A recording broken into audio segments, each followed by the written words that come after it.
and break away from Tower, I do need to give everyone a very brief but safety training. And that is it for the safety announcement. You know how to swim Now, now? as we make our way towards Westminster, we also have a set of audio guides, a perfect Kodak photos. Tower Bridge is one of the most photographed bridge in the entire world. Oh, it's a tower bridge. And, well, it's no exception on these ones, folks. So I like to get a nice big shot of Tower Bridge for you all to take a look. And in Bastille, being a French word for seesaw, it is also known as a drawbridge. Although if you're lucky, you'll get a fire. Now, for insurance purposes, Tower Bridge gets insured both as a ship and a building, and therefore it requires a captain, a mate, and an engineer to be on board there at all times. There is only one single day of the entire year when Tower Bridge will not open. And I'll give you some clues. It's not Christmas Eve, and it's not Christmas Day. It's not New Year's Eve, and it's not New Year's Day. And it's not the Queen's birthday, the boring one says it. Anyone liking the marathon of the boring exciting? I get very bored of the marathon, very quickly. Now to our right hand side, we've now got a lovely view of the Tower of London. The square section that you can see in the middle with the four towers, that is the oldest part of the tower, and that was built during the reign of William the Conqueror. Over the years, many different kings and queens have added their own sections to the tower. Now some of them were trying to keep people out, but most of the time they were just trying to keep people in. Over the years, the tower has been at many different things, like a royal palace, a royal observatory, a royal mint. It's even been a royal zoo at one point. We even kept an elephant inside there. But these days, it is best known for ship. This is the It's a warship, you're right. Belfast. You're right. Now, she was actually built in Belfast in the Harland and Wolff shipyards in Northern Ireland. Yep, that is the same shipyard as the ill-fated Titanic. Oh. Now, the Belfast first fired her guns in anger along the beaches of Normandy during the D-Day landings, and then they were last fired during the Korean War campaign. Decommissioned in 1974, she was permanently moored here as part of the Imperial War Museum. Just at the front of the Belfast is the only Union Jack you're going to see in London today. All the others that you'll see are all going to be Union flags. And what makes this one a Union Jack? Well, it is being flown from a Jack's pole, which is the forwardmost pole off of any naval vessel, usually made out of wood. It is downriver near Canary Wharf. Before it was moved, there was a fish market over on that site for 500 years. Sadly, the only fish you'll see there today are those weather vanes on top of the roof.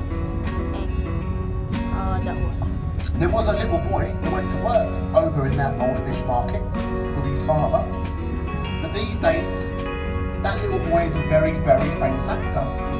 Back then though, he was known as Follow Very Shortly. Stands at 222 feet tall and is exactly 222 feet away from Putney Mill Lane, where the Great Fire of London started. Now, as you can see, it's completely surrounded by other buildings in London, so in my opinion, that's the best shot you're going to get from the entire city.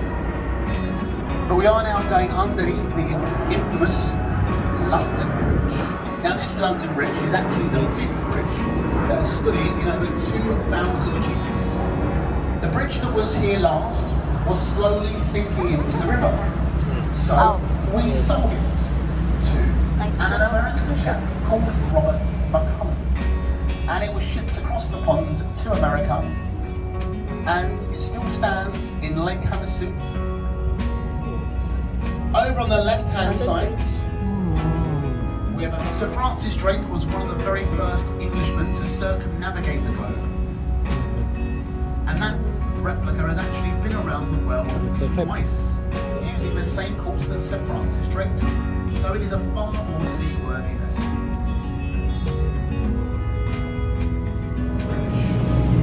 Now, officially, that is London's least used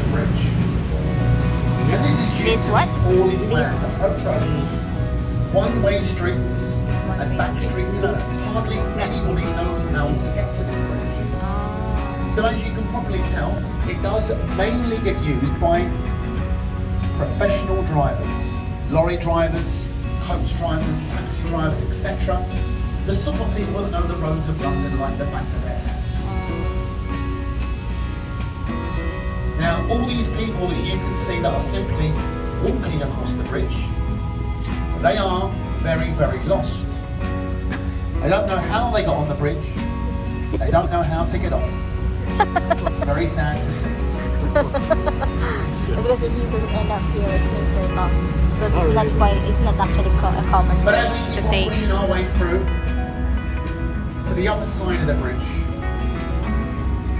coming up on the left-hand side, you're going to see a white building with a wooden frame and a thatched roof on top. This is a replica of William Shakespeare's New Globe Theatre. It is one of the only buildings that you're going to see with a thatched roof on top, as they've all been illegal since the Great Fire of London.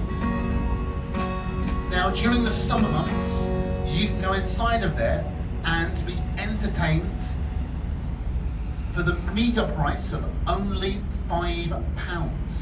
And believe me folks, £5 for a live performance anywhere in London really is an attitude in the Harry Potter movies. When Harry and his friends are flying on their broomsticks, Yes. they go underneath this bridge at such speeds they cause it to sway from side to side. You haven't been I like to there. think that's a little reminder for us Londoners. Way back in the year 2000, Whatever. Yeah. this bridge was first Top opened look at that. by our Queen.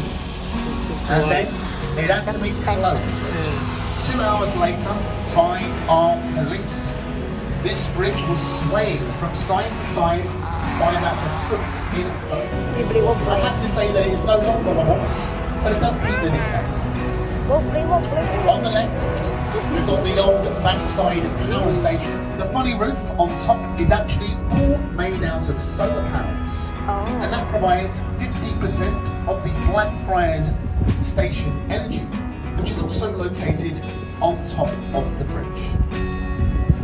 As we get closer, you'll see that in between the bridges, there are these red pillars, and these are all that remain of the original St Paul's Railway Bridge. Had to be replaced with the one we're now going underneath due to the modern trains bearing more weight. But the engineers were certain that if they even tried to remove these older footings, it would disturb the foundations of the two bridges either side. The last bridge, this is the Blackfriars Road Bridge, said to be the most romantic bridge on the River Thames. It's got the nickname, the Tunnel of Love. They say give someone you love a kiss as you go under this bridge, you're guaranteed a lifetime of love Okay. and happiness. Don't be shy. If you're not with anyone you love, when he designed the Victoria Sewer, there was only about 2 million people living in London at the time. These days there is well over 9 million people. And the old system, it cannot cope with the sheer amounts of waste that goes through it every single day. So what you're looking at to the right is all part of a multi-million-pound project to dig out a brand new super sewer, and they're going to plumb that into the old Victoria. Okay. On the left-hand side now, we've got this red brick building with the large tower on top. This is the old Oxo Tower. In its life, it's been several different things. It was first a cold meat storage facility.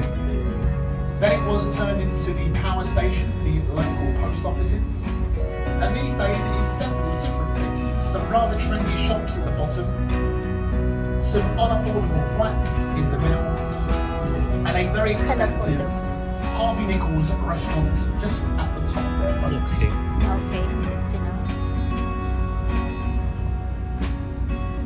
See that red telephone box? And if you look to the right of that, you can see a blue telephone box. And that is one of the very few police telephone boxes that remain in London. just like they use on the show for the Doctor's TARDIS. But also on the right hand side we have a stone archway, and that is called Temple Arch. This marks the boundary point where we're now leaving the City of London behind us, and we are now entering the City of Westminster. Now the City of London is actually one of the smallest in the entire world, and it is only 1 square mile. And that is sometimes what London is known as, the square mile. Also on the left hand side, coming up, we've got a very ugly grey building with the electronic writing gun across the front. Now, unfortunately, that is our National Theatre. But I do have permission to call this an ugly building, as it has been voted by London's leading architects as one of the ugliest riverside buildings for 10 years in a row. Why they felt like they had to have a competition for the ugliest building, I'll never understand. But there it is, folks. It's just famous.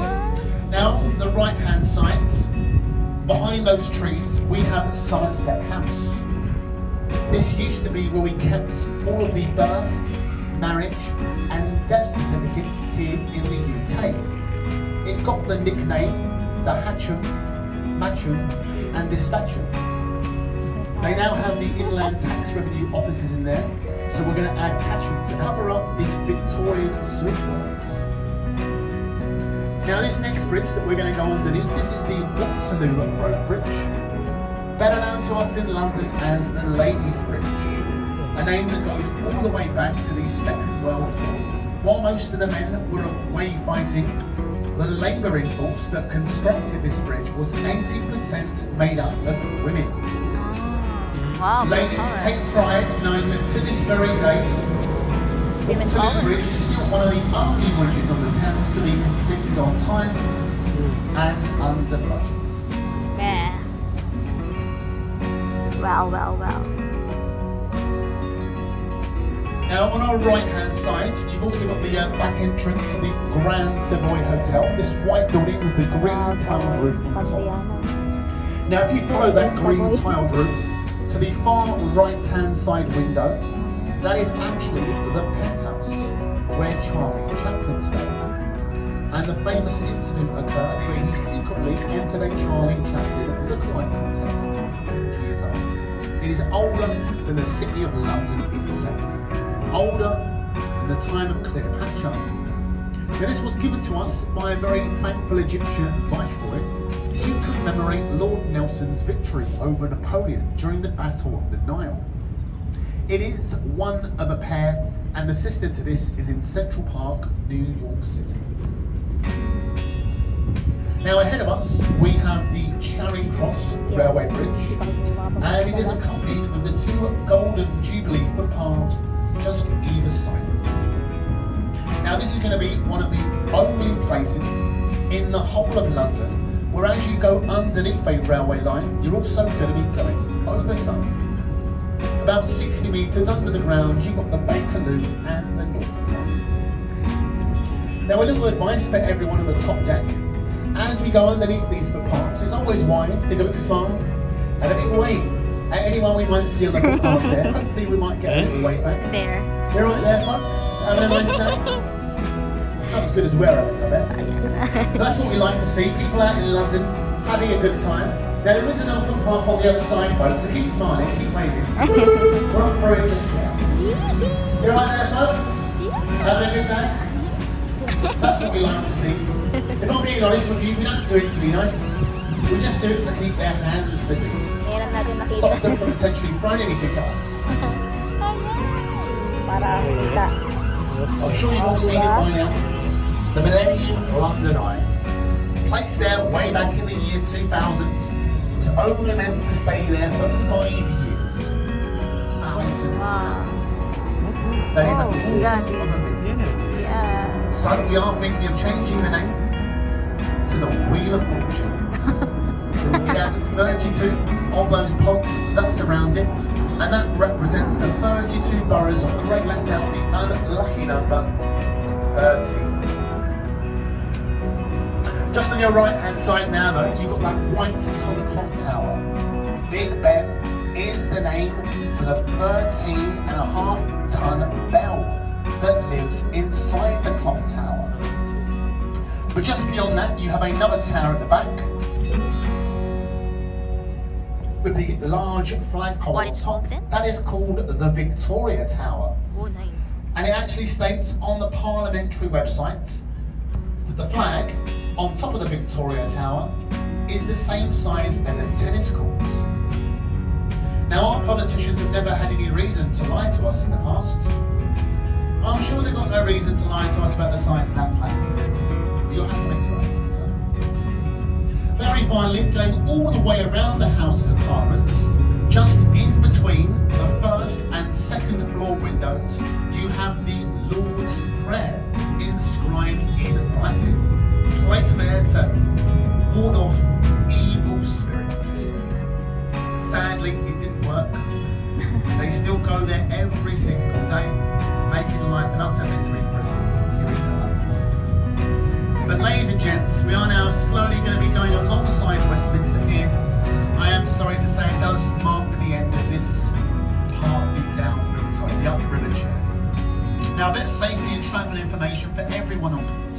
As we go alongside the pier, there is always a chance there may be a very slight bump. So please just remain in your seats until we're safely fastened alongside.